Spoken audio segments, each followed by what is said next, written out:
I hope you're doing well out there.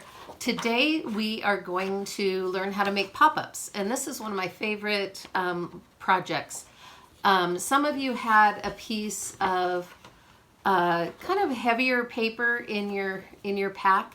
If you don't have that, just find something.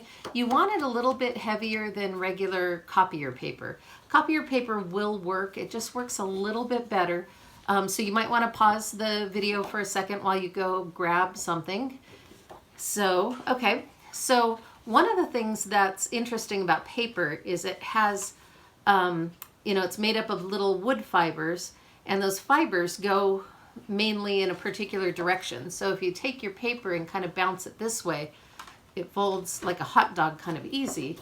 And if you try to fold it like a hamburger, not so much. And so we're going to do our pop-ups the hot dog way. So the first thing we're going to do, because this is kind of big, and we don't need it this big, and this way you can share it with a sibling or a pal. So first thing I'm going to do, I'm going to fold this in half like a hamburger, and I'm going to cut or tear it into two pieces. I like to tear down, but you can cut it if you want. And it doesn't really matter if it's a little off or anything. You know, when you tear it, it gets this little fuzzy edge, and I actually kind of like that. So now when I fold it, it's going to fold really nice and easy. Okay, so the first thing I'm going to do is take my paper and I'm going to fold it. You know, I always like to fold flat on the table. So I'm going to fold it, put my holder down here to hold my paper, fold it over in half so that I end up with a folded card like this. And I'm going to use the handle of my scissors to just make that really a nice fold. Okay, so my open edges are on the top, my fold is on the bottom, and I'm holding it like this. And what I'm going to do, I'm going to make two cuts. One, two. Now you'll notice that they are not too close together. I don't have one right up here or way down here. They're not smashed together in the middle. They didn't touch each other. You don't want them to intersect.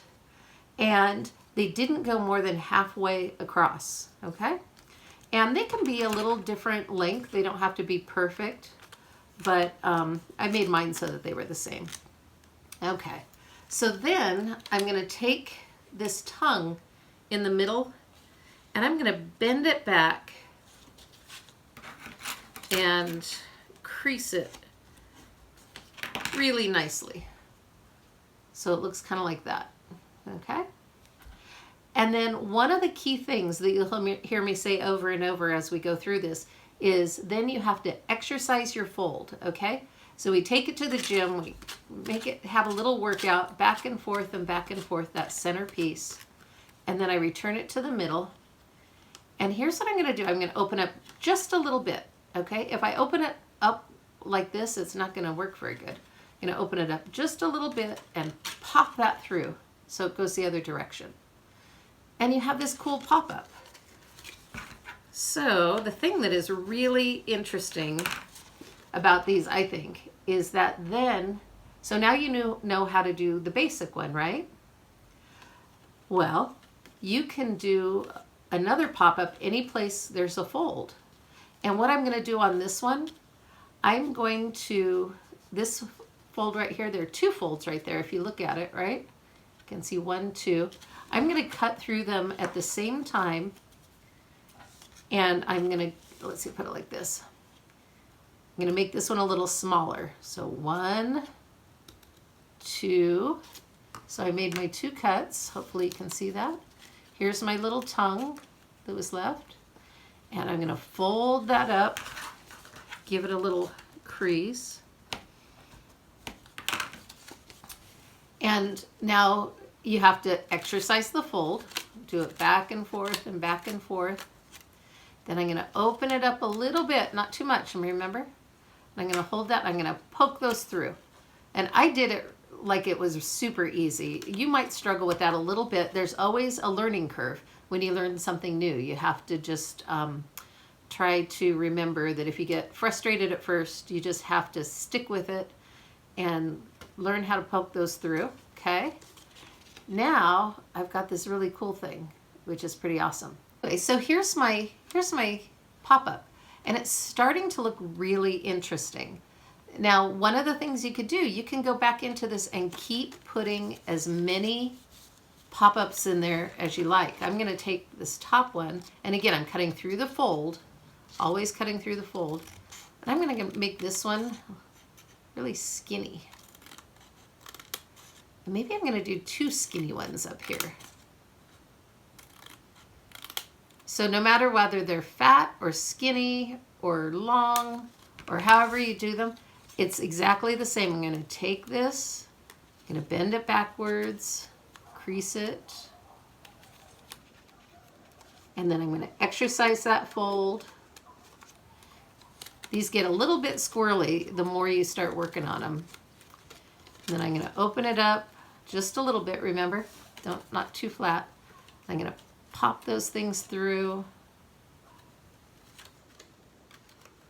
So once I get them through, I will close that back up and give it a little crease. Let's see what it looks like. Whoa, that's pretty cool. So you can see that you can see through the back, right? If you have some colored paper at your house or some other kind of thing, even some wrapping paper or something you might want to, I'm looking around my studio here to see what I have. Let's see, I've got a little card here. So I'm just going to fold this in half. See what it looks like if I glue that to the back. And then I see that different color when I open it up, which is, I was just going to tape that on the back or something. Anyway, so that's the basic pop-up.